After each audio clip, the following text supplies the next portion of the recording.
하구 여러분 안녕하세요. 장자를 통해 한층 더 자유로운 삶을 꿈꾸는 아나운서 윤희진입니다. 마음 가는 대로 유유자적하며 논일듯 살아가는 삶. 이 라디오의 이름이자 장자가 이야기하는 소요유를 지칭하는 말인데요.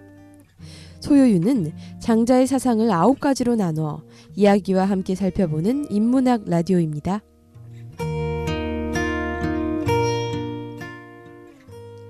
하구 여러분, 벌써 소요유를 8번째 만나고 계신데요.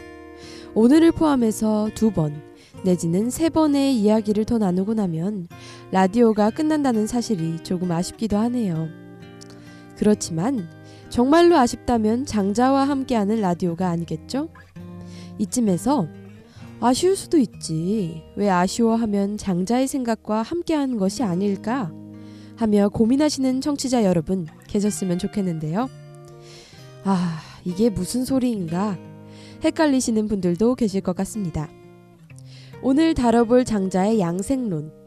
이것의 핵심이 때에 맞게 행동하고 자연의 순리에 따르는 삶이라는 점. 상기하신다면 궁금증이 조금이나마 해소되실 것 같은데요. 즉, 소요유가 끝나는 것을 아쉬워하는 것. 그 자체가 자연의 순리에 따르지 못하는 삶이라는 것이죠. 이를 축약한 말로 안시처순이라고 하는데요. 그럼 자신을 비운 채 세상을 살아갈 수 있다면 그 누가 나를 해칠 수 있겠는가 하며 양생을 강조한 장자의 이야기. 노래 한 곡 듣고 만나보시죠.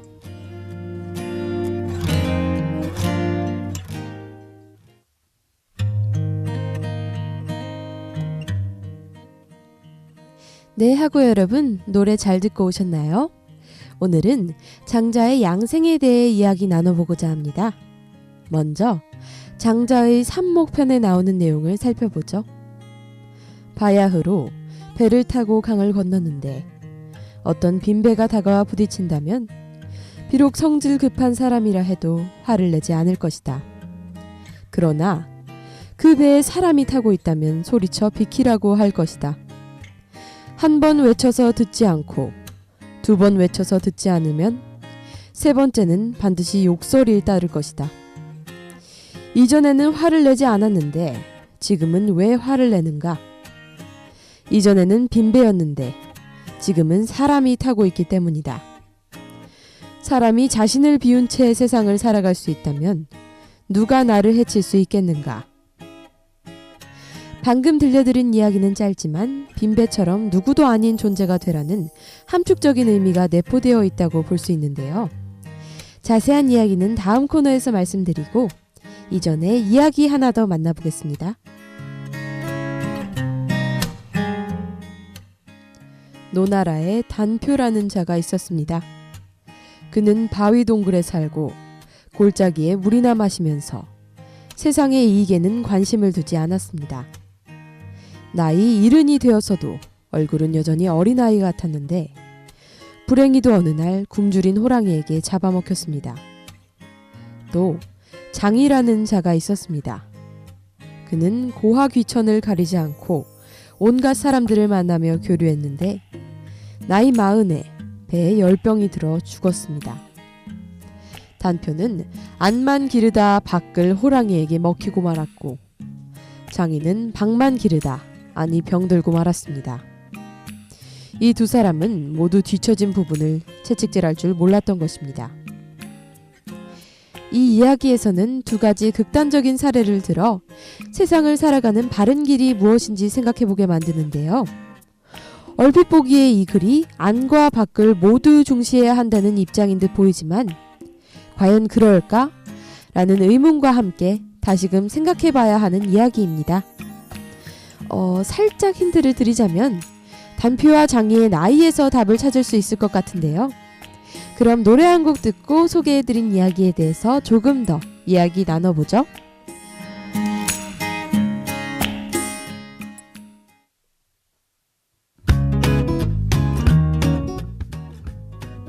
네, 이번에는 앞서 소개해드린 이야기를 통해 장자가 하고 싶었던 말은 무엇인지, 이에 대해 어떻게 생각해 볼 수 있는지 이야기 나눠보겠습니다. 장자는 우리에게 말합니다. 빈 배가 되어 그 누구도 아닌 존재가 되라. 이렇게 말이죠. 이는 그 누구도 아닌 상태로 존재하는 것, 즉 전체로 존재함을 의미합니다. 그럼 전체로 존재한다는 것은 무슨 뜻인가 하는 학우분들도 계실 텐데요. 쉽게 말하면 이것은 나에 대한 의식을 버리는 것을 말합니다. 나아가 나를 버리고 만나는 모든 대상과 하나가 되는 것을 말하죠. 누군가가 나에게 화를 낸다는 것, 또는 내가 누군가에게 화를 낸다는 것은 내게 나가 존재하기 때문인데요. 이는 내가 그 무엇으로 가득 차 있기 때문이고, 자의식, 자존감, 우월감, 아집 등이 내 안에 가득 차 있을 때 우리는 만나는 사람마다 부딪히고 깨지고 상대에게 상처를 주게 됩니다. 그러므로 장자는 우리에게 벽이 되지 말고 차라리 문이 되길 권유하죠. 더불어 배 비유를 통해서 비우면 편안하다는 안시처순을 보여주고 있습니다. 다음으로 단표와 장의의 이야기를 살펴볼 텐데요. 먼저 이 글은 외면과 내면 어느 한쪽에 치우치지 말자는 의미인 것 같지만 장자는 사실 밖보다 안을 더 중시했습니다. 사마천의 사기에는 초나라 위왕이 장자를 재상으로 초빙하려 했다는 기록이 나오는데요. 이때 그는 사람에게 잡혀 궁궐의 화려한 상자에 보관되는 박제된 거북보다는 진흙탕에 꼬리를 끌며 하루하루 힘겹게 살아가는 거북으로 남겠다며 거절합니다.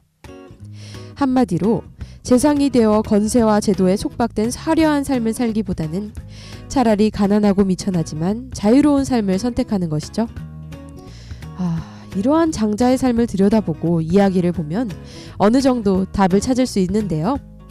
일단 내면의 수양에 힘쓴 단표는 70세까지 살았지만 외면을 쫓은 장인은 40세밖에 살지 못한다는 것을 알 수 있습니다. 당시의 평균 수명으로 비추어 볼 때 70세는 비록 단표가 호랑이 밥이 되었다 해도 충분한 수명을 누린 것으로 볼 수 있죠. 하지만 장인은 세속의 가치를 추구하다 병이 들어 죽습니다. 이는 호랑이에게 죽임을 당하는 것보다 훨씬 흔하고 현대의 관점에서 보면 심한 스트레스와 과로로 인해 사망한 것과 다를 바 없죠. 즉 이러한 이야기는 물질적 조건이나 거칠에 신경 쓰지 말고 내면의 성장에 힘쓰라고 부르짖는 것과 다름없는 것입니다. 이것이 곧 우리가 추구해야 할 진정한 가치를 찾는 길이 아닌가 싶은데요. 그렇다면 이 라디오를 듣고 계신 학우분들의 현실은 어떠신가요?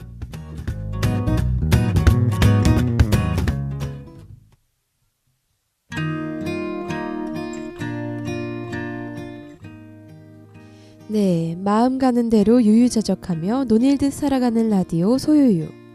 오늘은 양생에 대해 다뤄봤는데요. 어떠셨나요? 생각해보면 장자의 여러 사상에서 빠지지 않는 것은 나를 비우는 것 같습니다.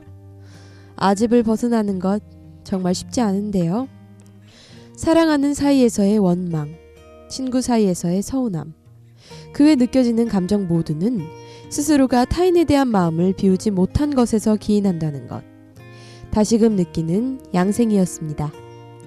그럼 지금까지 제작의 김수민, 진행의 윤희진, 기술의 김나영이었습니다. 감사합니다.